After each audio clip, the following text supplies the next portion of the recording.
Hello, we've just got 5 more minutes, so I'll just wait and see if anybody else comes on, and then I'll start the presentation. Thank you.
Okay, good afternoon. I'm Emily, so I'm one of the sales managers at Strata, and I'll be holding the webinar on how to buy your first home.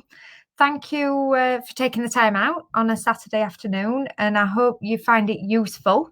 Basically, throughout the presentation, we'll be giving you hints and tips about buying your first home. And if you've got any questions, just type them in the box throughout the presentation, and I'll answer them at the end. I can't see them whilst the presentation is going on, so I'll answer any questions that you've got at the end. So I hope that's okay. But I'll start the presentation. Obviously, with it being 4 o'clock, I know more people were due to log on, so fingers crossed people might join partway through, but I have to start it right now. So let's begin. So we just wanted to talk to you about deciding on a budget when it comes to buying your first home. So there are many tools out there that you can use, one of which would be an affordability calculator. They're a great starting point. We do have an affordability calculator on our website, but there are loads out there on all different websites, and they are really useful. As I say, it provides a great starting point to have a look at what your affordability may be. But what we do recommend is speaking to financial advisors. We find that people are quite afraid to speak to them, but honestly, don't be. That they're really useful and they look at everything in depth. We have a panel of financial advisors and they are free to speak to, and there's no obligation. So it's purely a service that we offer that benefits you as a customer, whether you purchase from us or if you were to purchase elsewhere or buy a secondhand property. It really is just a service there to help you, because, as I say, they do give the more in-depth advice, and they can look at your outgoings, what your monthly repayments would be, and talk to you about all different options. So we really do recommend speaking to financial advisors, particularly if you're unsure of what your maximum budget would be and what your affordability is. So that is our biggest tip, is don't be afraid to speak to the financial advisors. When it comes to planning for your deposit, the average house deposit is 10% of the purchase price of a property. However, for example, there is Help to Buy still out there. So the Help to Buy mortgages accept the 5% deposits. So, but just remember, currently, Help to Buy is due to finish March 2021 for people that have also previously owned a property.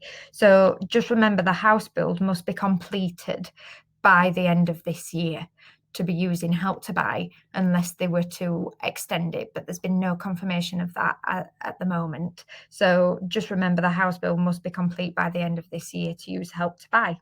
But basically, Help to Buy, if you've not looked into it before, the government give a 20% interest-free loan for the first 5 years.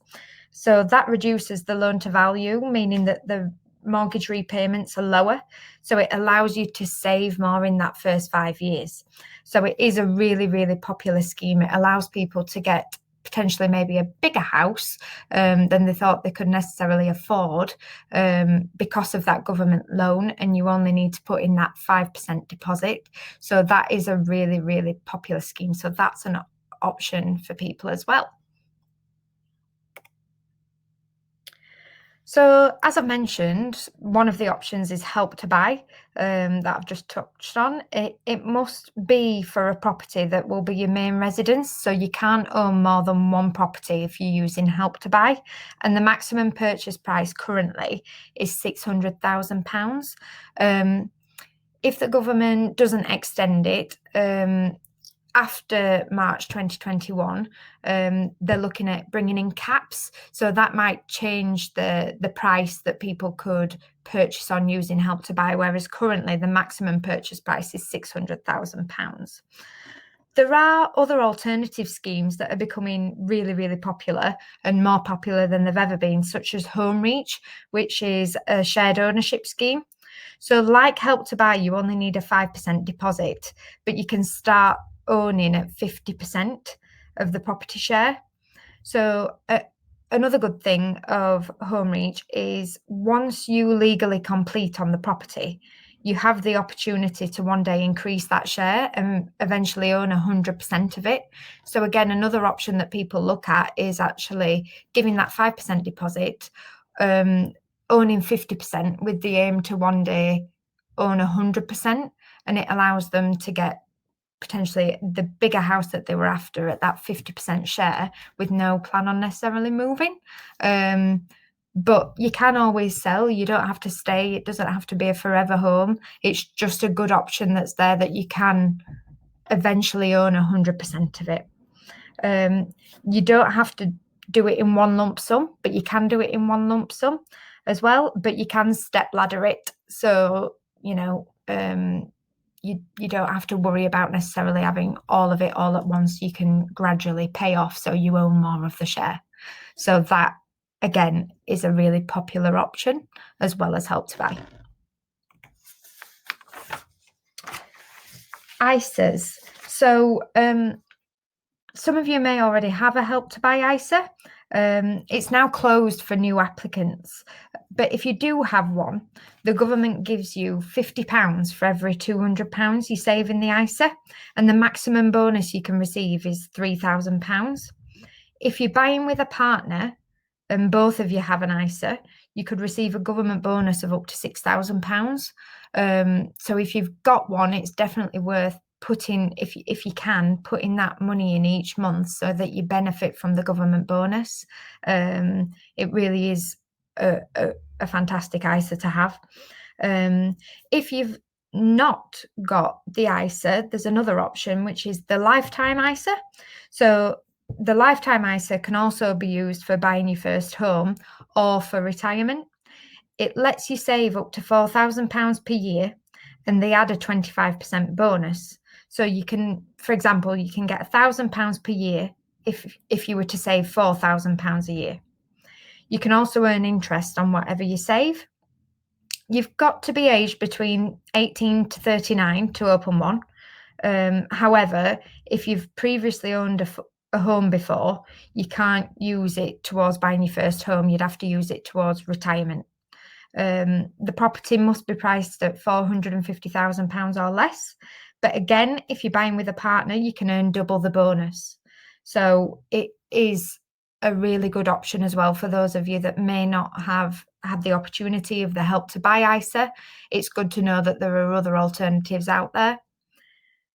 But you can also speak to banks about other savings accounts as well. These are currently the two most popular ones, specifically for purchasing a property. But there are other savings accounts out there. So the banks specifically would be the best people to speak to if you were looking at alternative options. So now about the buying process of actually purchasing a new home. So what is a mortgage? So a mortgage is simply a loan that's taken out to buy a property or land. The loan is secured against the value of your home until it's paid off. That's all that a mortgage is. Then a mortgage advisor. So what does a mortgage advisor do? The financial advisors that specialise in mortgages specifically, they work to find the right mortgage and rates that suit your budget, and they can identify the best lenders and mortgages out there so that they can find the most competitive rates, which benefits you, the buyer. They'll assess the level of mortgage repayments that you can afford by looking at your income, as well as repayments and day-to-day spending. So that means you should end up with the mortgage that's really right for you, because they will tailor it to suit your needs and look at all different options for you. So they really do a fantastic job.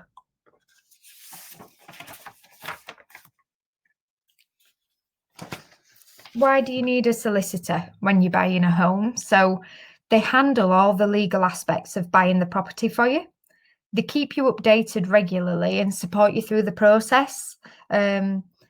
because as much as it's an incredibly exciting process, there's still a lot to be done. So they handle the contracts, they give you the legal advice, they carry out local searches, they deal with the land registry, and they transfer the funds to pay for your property. So there's a lot of legalities that they deal with when purchasing a property. And again, we do have recommended panel of solicitors. So if you ever needed any advice, just let us know. The legal process. So this process runs alongside the mortgage process. So if you were to purchase a property, the first thing you would do is instruct your solicitors. Then it would lead to searches being done. So if you're having a mortgage, searches must be carried out. There are a huge range of different searches, but your solicitors would advise which ones would be required for the property of which you're purchasing. You then receive documentation following on from the searches. This can be really chunky and a lot of information. So if you're ever unsure, again, that's why they're there. They're there to give you the advice, the solicitors. So if you had any queries about what's come back from the searches, they're the best people to speak to, and they'll give all the appropriate advice.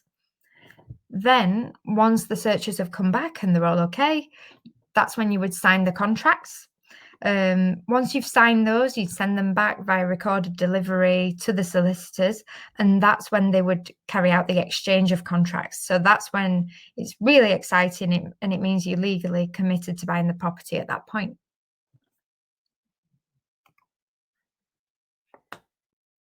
Stamp duty. So if you're buying a home in England or Northern Ireland costing more than £125,000, you've got to pay the stamp duty land tax. So it applies to both freehold and leasehold property, and whether you're buying outright or with a mortgage. So there is stamp duty relief if you're a first-time buyer. So there's no stamp duty to pay on properties up to £300,000 if you're a first-time buyer. For properties up to £500,000, you wouldn't pay on the first £300,000 because you've got that stamp duty relief there. You'd just pay the stamp duty on the remaining £200,000. If you're buying jointly, you'd both have to be a first-time buyer to get that relief. Never previously owned or never named on a property or on a trust as a property. So you really would have to both be classed as first-time buyers in order to get that relief. But if you're buying solo and you're a first-time buyer, then that's absolutely fine. Budgeting and buying costs. So when you're thinking of buying a property, think about what you need to budget for. So you need to budget for your deposit, potential stamp duty, legal fees, surveys. If you're buying new, it tends to just be a mortgage survey that's carried out. But if you're buying second-hand, it could mean there are more surveys to be done, such as the home buyers survey. That's just one to note. But also remember to budget for any extras you may want in your home to personalise it, particularly if you're buying new build. Obviously, you might want additional upgrades, spotlights, extra wardrobes, all of that. So think about realistically what you'd probably want to achieve in your home. But if you were buying secondhand, likewise, think about renovation costs too, if you'd want to make any improvements to the property.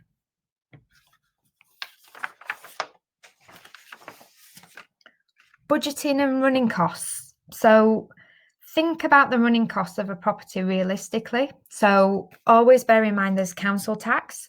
So if you're buying an older property, you should be able to get the council tax banding off the council website. Whereas if you're buying new build, we don't always have the banding straight away, but we'd try to look at getting a previously completed property on the development to see if we can get the banding and try and give you that in advance. But we do, if it's a brand new site, it can tend to take a little bit longer to get that through, but we always do our best to try and give you the council tax banding. Also try to find out the energy performance rating as well. So do look into energy efficiency because that can help gauge the running costs of a property. Then think about general running costs, so things such as the bills, TV license, internet, gas, electricity, water. They do add up. But also on top of that, think about your life costs as well, because they do add up, and we all want to have a life. So think about cars, the running of your fuel costs, any subscriptions you've got, such as Netflix or the new one being Disney Plus, any gym memberships that you've got as well. But the best thing we always say to do when looking into budgeting is to run a monthly statement off from your bank and have a look at what your outgoings are, to then see what you've got left at the end of the month and calculate if you'd be happy to still have enough to live comfortably as well. So that's always a really good exercise to do, and that tends to be what the financial advisors recommend as well. So just print off that monthly bank statement, deduct everything, see what you've then got left at the end of the month, and if you're happy to continue living like that and being comfortable. So that is a really good exercise that we recommend doing as well before taking the leap into buying a property. That actually is the end of the presentation. It's not the longest presentation, and we will send you all a digital booklet following on from it, so that you've got the information from the presentation as well. And we'll also send an email with a point of contact. So if you'd rather ask a question separately, or if you think of a question you'd like the answer to later, you've got a point of contact that you can come to at Strata, where we can help and advise you. And we'll also send you some useful podcasts and articles related to buying a property as well. So we will do that. But if any of you have got any questions, please feel free to type them in the box. Okay, so Siobhan, does the government Help to Buy loan have to be 20%, or can it be 5%? So the government does, you have the 5% deposit, so it is normally the 20%, but you can make overpayments on the mortgage, and the financial advisor is always recommending that first 5 years where it's interest free. If you can save up that government loan, the 20%, then once your 5 years is up, you can repay it, which then, because you always own 100% of the property, it's just you've got that loan to pay back to the government.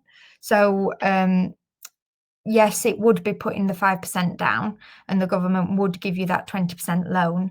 But in the interim of that first 5 years, if you've saved up the money, you can pay it off in a lump sum, or you can pay off some of it and then remortgage. So it is a really good option. Has anybody else got any questions?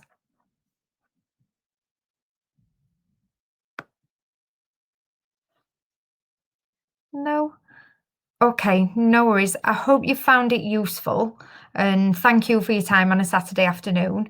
As I say, we will send everything out to you so that you've got the information and you'll have a point of contact. So if you have got any questions in the future, just feel free to give us a shout, and we're more than happy to help you. Okay. Thank you so much, everyone. Have a lovely weekend. Okay. Thank you.